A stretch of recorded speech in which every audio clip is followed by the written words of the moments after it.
Audio Jungle.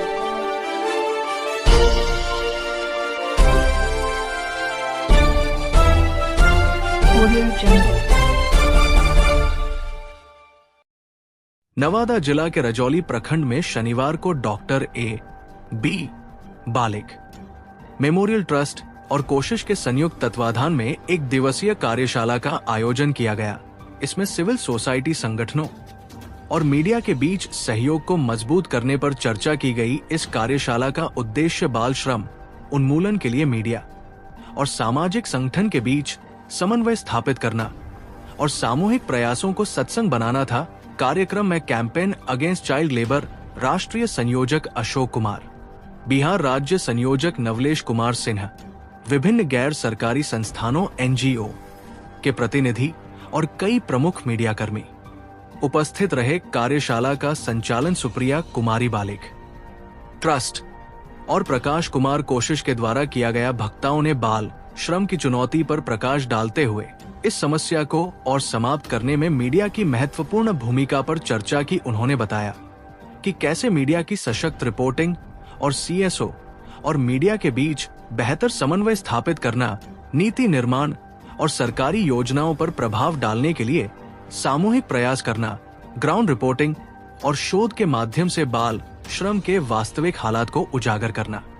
कार्यशाला में चर्चा के दौरान ये संकल्प लिया गया कि CSO और मीडिया मिलकर एक रणनीति का अभियान चलाएंगे जिससे समाज में इस गंभीर मुद्दे पर जागरूकता फैलाई जा सके और नीति निर्माता को ठोस समाधान की ओर प्रेरित किया जा सके।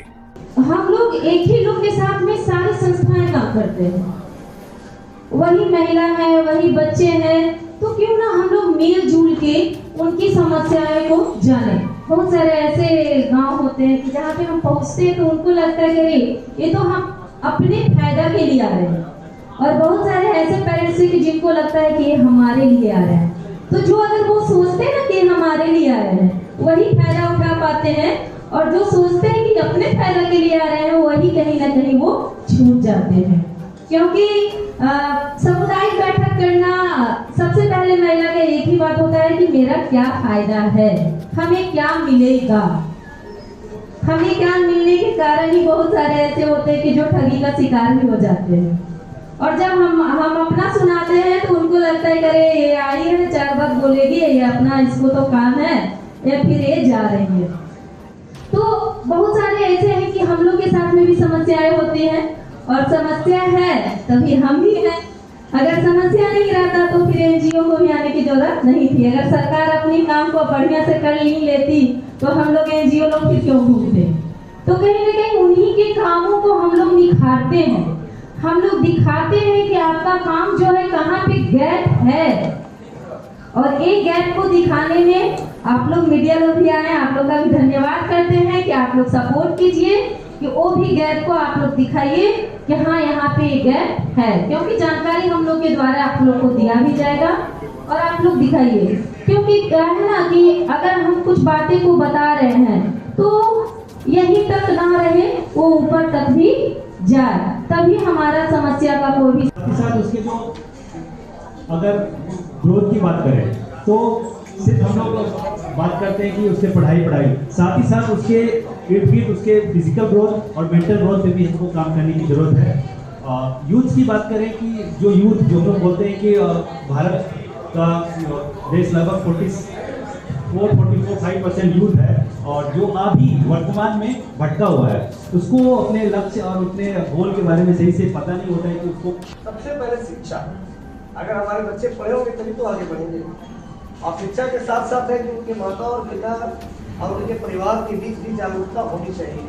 हमारे अंदर ये सोच होना चाहिए कि हम अपने बच्चों को पढ़ाएं, ठीक है, हम अपने बच्चों को पढ़ाएं ताकि बच्चे पढ़ करके समाज में जो भी घटनाएं घट रही है या समाज में जिस चीज़ की जरूरत है उसको समझें, ठीक है। हमारा मकसद क्या है, child labour in mica mining Bihar and Jharkhand. Bihar और झारखंड के राज्यों में जहाँ भी माइका का माइनिंग हो रहा है, खास करके वहाँ पर जो बच्चों का लेबर है, जो बच्चों से श्रम कराया जाता है, छोटे छोटे बच्चे जो हमारे खनन क्षेत्र में काम करते हैं, वो क्यों करते हैं?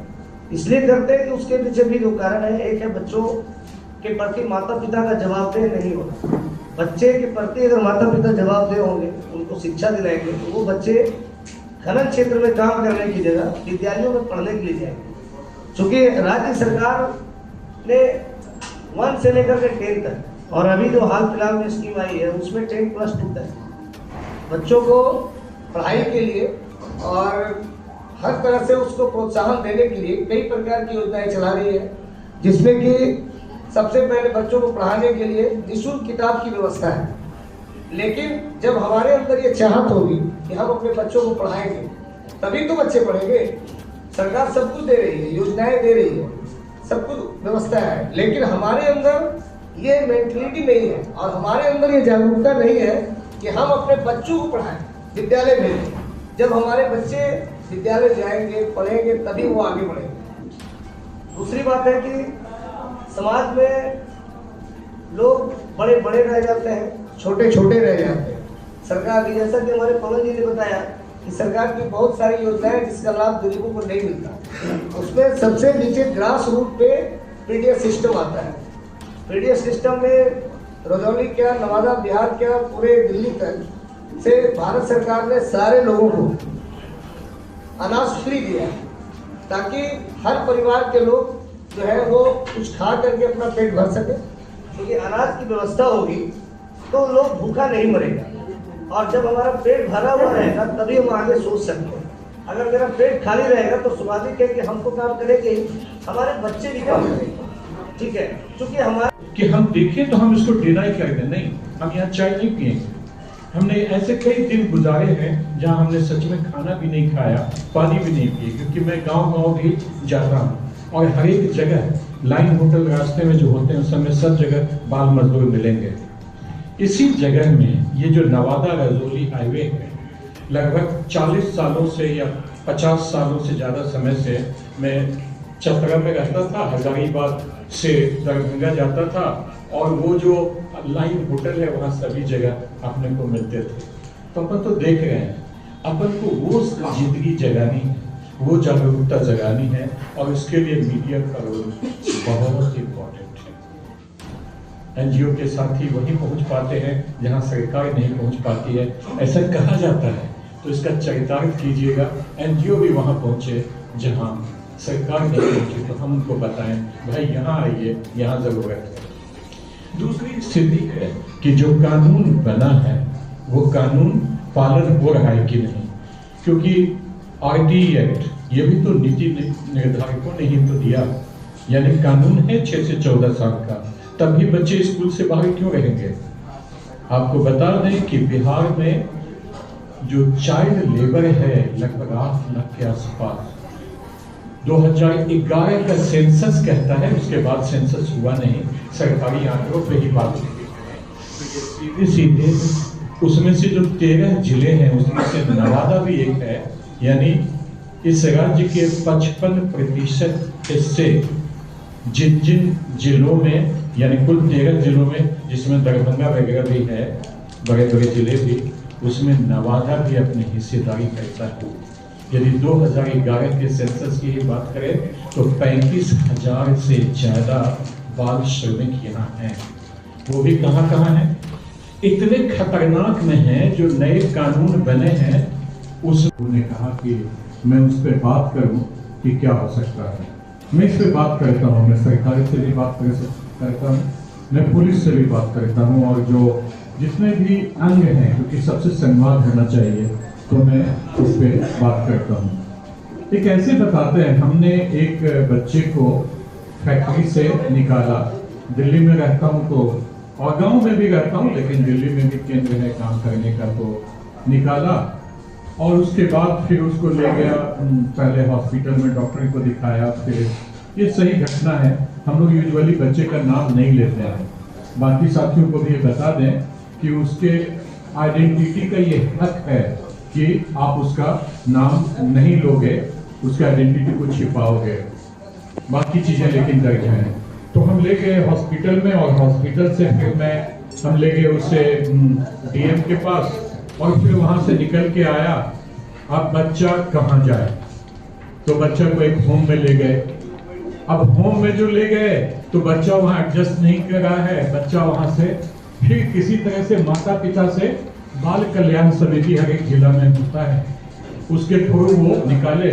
चूंकि मैं सक्षम था, हर एक जगह पावर था, और डायनामिक्स ऑफ पावर जो है, पावर डायनामिक्स जो है, मेरी पूछ है तो लोग मुझे पूछेंगे, तो मेरी बात मान जाते थे सरकार भी, और बाकी लोग जिनकी नहीं पूछे उनकी तो नहीं पूछी। उस बच्चे की कहानी है, और वो बच्चा अपने घर में चला गया, लेकिन फिर दूसरी फैक्ट्री से लेकर कोई चीज बाजार से मंगाने तक में भी यूज नहीं किया जाता है किसी बच्चे को। मेरे नज़र के सामने आज तक नहीं आया है, और मैं ये पूरे रजौरी में यही होटल प्रेफर करता हूँ खाने के लिए, है ना। तो एक तो ये कारण है, दूसरा ये कि जो इसके मैनेजर या ओनर है, बिल्कुल यहाँ डिग्री होटल से सभी किसी न किसी व्यवस्था के कारण तो एक प्रोग्राम रहने के बावजूद उस प्रोग्राम को रीशेड्यूल करके और हमारा प्रोग्राम रखा गया। तो ये एक हम लोगों का है ना लाइटनिंग का ये तो वो ये हुआ। और उसके बाद पत्रकार जो मैं उनके थ्रू ये मनीष जी को धन्यवाद देना चाहूँगा कि मनीष जी ने सभी लोगों को यहाँ भेजा, क्योंकि आज एग्जाम चल रहा है इंटर का, और आई थिंक आज सेकेंड लास्ट एग्जाम है, और वहाँ पे लास्ट डे है, और वहाँ पे सभी लोग ये जिसके लिए वो थे, उसके बावजूद भी सभी लोग हमेशा जुड़े। तो इसके लिए मनीष जी को धन्यवाद।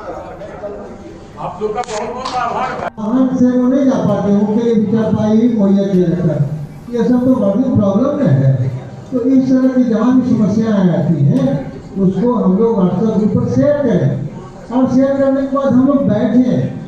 हालांकि शेयर करना भी तरह का बैठक है, आज के समय में जो स्थिति बनी हुई है उससे शेयर के माध्यम से भी हम लोग बहुत सारी समस्याओं का निवारण कर सकते हैं। तो पहले हम नेटवर्किंग में इजाफा करें, फिर व्हाट्सएप ग्रुप बना लें, और व्हाट्सएप ग्रुप बनाने के बाद बहुत सारे भैया बहुत सारी योजना बता रहे थे, वो योजना हम लोग इसमें बच्चों के लिए भी है। आज के इस वर्कशॉप में मेरा नाम प्रकाश है, और हम लोग पिछले 2 वर्षों से कोशिश चैरिटेबल ट्रस्ट एक संस्था है, उसी संस्था के थ्रू माइका के क्षेत्र में जो भी बच्चे काम करते हैं या जो फैमिली इन्वॉल्व है उसमें, उसके लिए हम लोग काम करते हैं।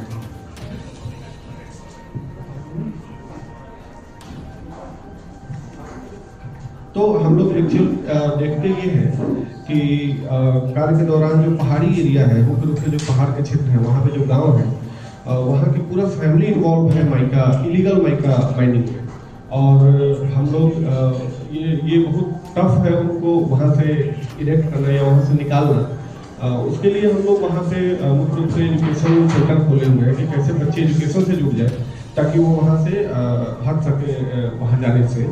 इसके लिए हम लोग मुख्य रूप से 3 चीज़ों पे काम करते हैं। एक तो शिक्षा पे काम करते हैं कि कैसे बच्चों को शिक्षा से जोड़ा जाए, दूसरा कि उनके फैमिली को कैसे लाइवलीहुड से जोड़ा जाए, और जो भी बच्चे यूथ हैं उनको कैसे जोड़ा जाए, उनके स्किल के साथ, स्किल के थ्रू उनको कैसे जोड़ा जाए ताकि वो कोई स्किल काम कर सके, स्किल लेबर बन सके। अगर लेबर ही बने तो स्किल लेबर बने ताकि उनको अच्छा लाइवलीहुड मिल सके। तो इस दौरान हम लोगों ने लगभग 55-56 बच्चों का एडमिशन कराया है जो माइका माइनिंग गांव से है, जो माइका क्षेत्र से प्रभावित गांव है, वहाँ के जो बच्चे हैं उनको हमने एडमिशन कराया है आवासीय विद्यालयों में और उनको जोड़ा है। उसके साथ ही हम लोगों ने मुख्य रूप से 2-3 तरह का, एक दुकान देकर ताकि लोगों को दुकान मिल सके, और दूसरा आपको हम लोग पत्ता बनाने की मशीन दिए हुए हैं लोगों को, पत्ता कैसे बना है उससे ऑल्टरनेटिव रोजगार कैसे मिल सके माइका के अलावा, उस पर हम लोग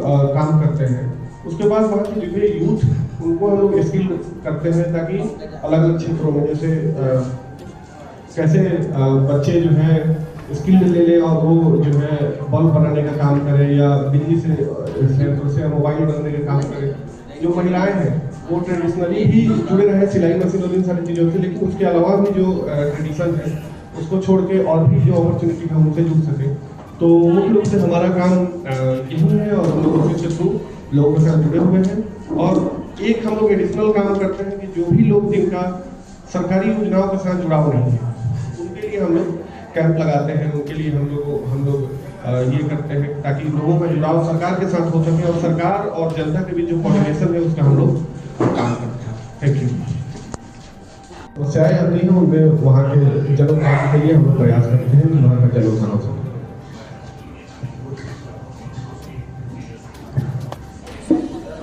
प्रकाश है, सर्वोदय संस्था से। नमस्कार साथियों, मेरा नाम अशोक है और मैं नेशनल कन्वीनर हूँ कैंपेन अगेंस्ट चाइल्ड लेबर का, और doctor A B Balik memorial trust जो अपने साथियों के साथ ये आयोजित कर रही है, उसका मैं एग्जीक्यूटिव डायरेक्टर हूँ। थैंक यू, बात तो करेंगे।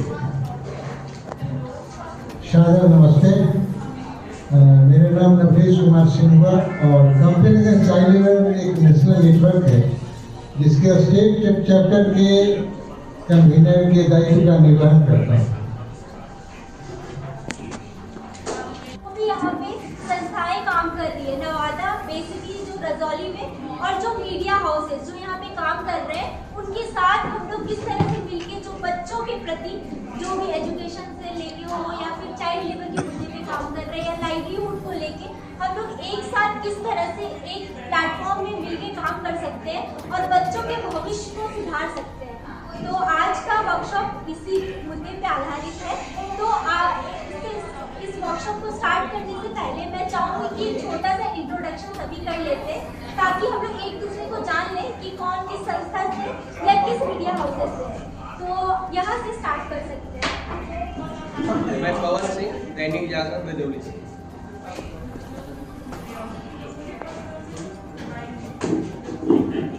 मैं ऋषभ कुमार